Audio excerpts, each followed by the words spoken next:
conhecimento, e hoje eu vou apresentar um meu projeto que tem como tema repetições de padrões familiares utilizando o genograma como um processo de diferenciação do self, um estudo de caso em abordagem sistêmica. Então, o eixo desse estudo é a prevenção de doenças e promoção à saúde, e a linha de pesquisa é dentro da saúde, qualidade de vida e bem-estar. Esse trabalho foi orientado pela Daniele Brandon-Horn Maroc. Então, para que eu possa apresentar um pouquinho sobre esse trabalho, eu preciso apresentar uma peça fundamental desse estudo, né? Que é o genograma. O genograma é um instrumento sistêmico dentro da psicologia, não somente da psicologia sistema, como em outras áreas também, mas hoje eu estou permeando, né, a estrutura de como vai se dar esse estudo. É importante ressaltar que ele é um instrumento que mapeia a estrutura familiar, né? Então ele pode mapear os padrões relacionais que estão relacionados a essa família, e isso permite a visualização dessas repetições dentro do contexto familiar. É uma ferramenta essencial dentro da terapia sistêmica, né? Tem como objetivo identificar padrões familiares. Os sistemas familiares, então, na afirmação que podem repetir os padrões entre gerações. Então, segundo Golding, os sistemas familiares, eles se repetem padrões entre gerações. Daqui a pouco eu vou explicar um pouquinho mais sobre essa questão. Mas, consequentemente, existe a transmissão multigeracional, tá? Que eu coloquei aqui como fundamento do Golding, que é uma das principais fundamentações aí da teoria goldiana. Tá? Então, eu trouxe aqui um pouquinho do que é um genograma.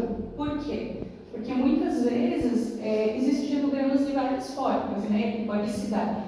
Mas, dentro desse estudo, o genograma da terapia sistêmica ele é evidenciado por alguns símbolos. Né? Quais são? Então, existe o círculo, né, que ele é identificado pelo gênero feminino, e o quadrado aqui, que é identificado como gênero masculino. Né? Então, consequentemente, aqui a gente vai montando o mapa desse sistema familiar. Né? Então, aqui a gente tem somente um exemplo de um sistema, é lógico, até em inglês. Então, a gente representa, né, o genograma a partir de símbolos. Então, é assim que a gente vai mapear essas repetições aí, dessas interações familiares que podem ser transgeracionais. Tá?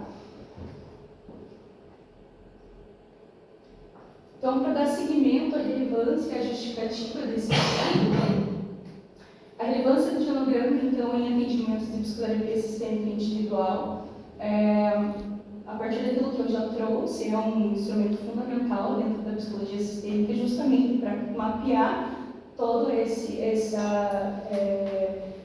conteúdo de repetições familiares, né? Então, favorecendo a compreensão dessa dinâmica familiar também, e auxiliar no processo terapêutico, para que esse paciente entenda que tipo de movimento que pode estar sendo repetido, né, a partir ali do genograma. Também é importante ressaltar que ele possibilita, né, então, vai possibilitar dentro desse estudo uma junção entre a prática, né, do atendimento psicoterapêutico com a paciente, mas também com a teoria da psicologia sistêmica. Bom, para dar seguimento e para esboçar um pouco mais sobre esse estudo, o problema de pesquisa, ele vem com uma pergunta que é: de que forma a utilização do genograma pode contribuir para a compreensão e transformação do self em um processo na abordagem sistêmica? Então, esse problema de pesquisa o que vai nortear, né? A pergunta que vai nortear esse estudo em que eu vou atribuir, né, ao projeto de conclusão de curso. E a partir disso, para que eu consiga chegar, para que eu possa discutir e responder essas perguntas, eu coloquei ali os objetivos como em duas partes, né? Então a gente tem o objetivo geral, que é investigar como o genograma impacta na compreensão e transformação do self em um estudo de caso. Consequentemente, ali, o primeiro objetivo específico tem apresentar os conceitos da teoria sobre a diferenciação do self, que é um tema que evidencia muito dentro do estudo que eu estou fazendo. Identificar padrões repetitivos no genograma, né, como já citado, e analisar como a conscientização desses padrões favorece as mudanças psíquicas desse paciente. Porque muitas das vezes é a partir do genograma, né, é a partir da identificação dessas repetições que eu vou criar alguns insights, né, cruciais para a transformação do self desse paciente no processo terapêutico. Então, a metodologia do tipo de pesquisa, ela tem cunho qualitativo, né, de natureza exploratória e descritiva. O método desse estudo é um estudo de caso. Por que é um estudo de caso? Né? Porque ele permite investigar e aprofundar o fenômeno no seu contexto real. Então, essa prática dessa pesquisa, desse tipo de pesquisa, ela vai ser feita dentro ali do atendimento psicoterapêutico, enquanto eu vou estar dentro do processo terapêutico com o paciente, né? Então, isso motiva também que seja no contexto real. Isso facilita muito, não somente para atribuir, né, as informações coletadas, né, diante desse estudo, mas também é útil para compreender os processos subjetivos desse paciente e relacionais que ele tem dentro aí do contexto familiar que pode estar ocorrendo. Então, a metodologia de coleta de dados ela se dará a partir do acompanhamento terapêutico individual, como já citado no Serviço Escola da Psicologia da Faculdade Unise. Então, a duração eu coloquei aqui aproximadamente 12 sessões, né, que possuem 50 minutos de tempo. A coleta, observações e sessões, né, como já também destacado, registros no prontuário clínico, né, e aplicação propriamente dita do instrumento de genograma. E a análise se baseará nos pressupostos da abordagem sistêmica. Tá? Então, o foco seria na repetição de padrões familiares e a diferenciação do self, e o genograma como ferramenta central de hipóteses clínicas nesse estudo, e, consequentemente, posteriormente, a categorização temática da análise interpretativa que se dará após essa aplicação. Então, para a revisão da literatura, dentro da psicologia sistêmica, a gente eu preciso aqui destacar também e fundamentar um pouco mais esse estudo. Então, Bowen traz que, dentro da psicologia sistêmica, a gente não vê só o indivíduo como uma parte única, né? A gente vê ela como de uma forma ampla, no contexto familiar. Muitas das vezes pode ser em outro contexto, né? Então a gente pode perceber de repente num contexto social, não evidenciando só a família, mas aqui nesse caso se destacará o contexto do sistema familiar. Então, segundo Wagner e Mosman, valoriza as interações, padrões de relacionamento, comunicação e vínculos emocionais.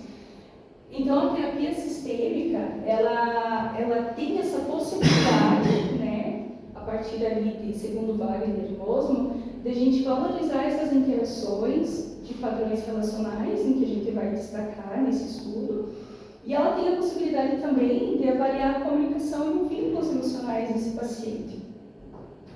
O objetivo seria promover mudanças de padrões disfuncionais encontrados nesse contexto. E gostaria de destacar também o histórico da mudança paradigmática, que foi bem importante ali entre o século XX, né? De não compreender o indivíduo, compreender o seu indivíduo num contexto de interdependentes, porque até então a gente entendia-se o indivíduo não não na sua totalidade, em suas interações, né? Então, a partir dali, do século XX, foi se modificando, né? Então, essa ideia de paradigma foi muito importante, essa mudança de paradigma foi muito importante para a psicologia sistêmica. Compreendendo, então, o indivíduo no seu contexto e suas relações interdependentes. E o pensamento sistêmico, então, ele vem, né, como uma consequência da mudança de paradigma. O pensamento sistêmico vendo, dando um olhar, uma visão da totalidade integrada de redes interrelacionais, segundo Capra e Luisi. Já no contexto teórico da diferenciação do self, Bowen traz a conceituação fundamental, né, uma das questões fundamentais, que é o indivíduo ver esse indivíduo não só na sua individualidade, né, mas nas suas interrelações, buscando compreender o seu self, né? E aí, dentro da diferenciação do self, a gente entende que o indivíduo que tem a sua diferenciação do self, ele possui uma autonomia, né? Uma autonomia da sua identidade e da sua forma de lidar com as emoções. Então, é a partir daí que a gente pode destacar e avaliar, dentro do genograma, se esse paciente possui essa autonomia ou não, né? Então, é aí que a gente vai identificar. E aí, outra coisa também importante a gente destacar, que a baixa de diferenciação do self pode acontecer quando existe uma fusão emocional dentro dessa família, né? Então, uma perpetuação ali dos padrões disfuncionais existentes dentro desse contexto familiar. Então, ou seja, quando o paciente, quando o indivíduo consegue ter esse olhar, identificar que dentro do padrão familiar existe uma repetição de padrão familiar, ele, consequentemente, vai ter uma capacidade de entender que tipo de identidade, que tipo de identidade, né, que ele tem, e se ele tem autonomia nesse processo ou não, né? Então, é a partir disso que vai incentivar essa diferenciação e fortalecer a identidade e romper os ciclos, né, repetitivos familiares que vai se apresentar no genograma. Então, partindo também do ponto ali, que é um dos principais também temas que vai ser destacado no trabalho, é a transmissão transgeracional do genograma. Então, Bowen ele traz a transmissão transgeracionais a partir de padrões e comportamentos que se repetem inconscientemente, muitas vezes, nesse contexto, num nível de autodiferenciação, então isso impacta na repetição de padrões. Já o genograma familiar ali, familiar sistêmico, né, uma ferramenta fundamentada desde ali de 1950, como aqui também já citado, ele tem a possibilidade, então, de visualizar esses padrões relacionais, vínculos emocionais e traumas que pode ser que estejam ligados aí à intergeracionalidade dessa família. E ele também contribui para a transformação do self, promovendo uma consciência crítica do legado emocional. Então, trazendo essa consciência dessas repetições, desses padrões intergeracionais que acontecem no contexto. Então, isso vai fazer que existe e possibilite uma transformação do self. Então, aqui está o cronograma, né, das atividades até o momento. Né? Então, desde lá de fevereiro, que foi a escolha do tema, até a realização aqui, né, da apresentação do projeto e, consequentemente, aí, as próximas etapas do projeto, né? Então, o início efetivo da coleta de dados a partir dos próximos meses, a análise aprofundada dos resultados obtidos, né? E, finalmente, a elaboração do TCC final e a apresentação. Bom, aqui estão as principais referências utilizadas para a apresentação de hoje, bem como também no texto, no trabalho escrito, né? São algumas principais. E eu gostaria de agradecer, então, a Banca Examinadora,